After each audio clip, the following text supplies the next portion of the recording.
parmi les ambivalences quand même, il y a quand même une chose qu'on n'a pas soulignée mais qui me paraît décisive.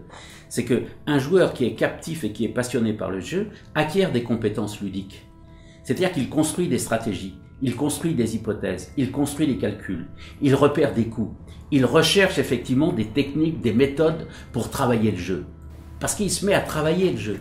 Et ça lui donne des compétences ludiques, des compétences intellectuelles, des compétences de pensée, des compétences d'action dans le jeu, des agirs qu'il a dans le jeu. Lorsqu'il quitte la table de jeu, ces compétences dont il se sert dans le jeu, elles n'existent pas dans la réalité quotidienne.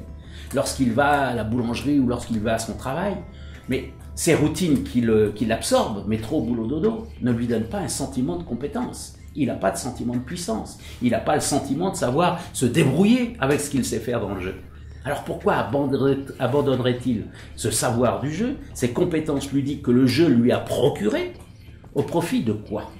Par quoi vous allez remplacer ce qui lui donne ce sentiment d'être au fond quelqu'un qu'on reconnaît et qu'on peut admirer, y compris dans les pertes considérables qui sont les siennes.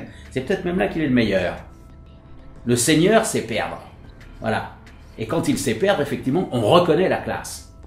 Est-ce que dans sa vie de tous les jours, ce type de compétence, de reconnaissance lui est donné dans l'activité sociale ordinaire? Non. Alors qu'est-ce que vous allez lui expliquer? Qu'il faut qu'il renonce au jeu, qui lui donne tout d'un coup une double personnalité, mais une personnalité qui peut s'emparer de lui et qu'il peut préférer à toute autre personnalité de la réalité extérieure.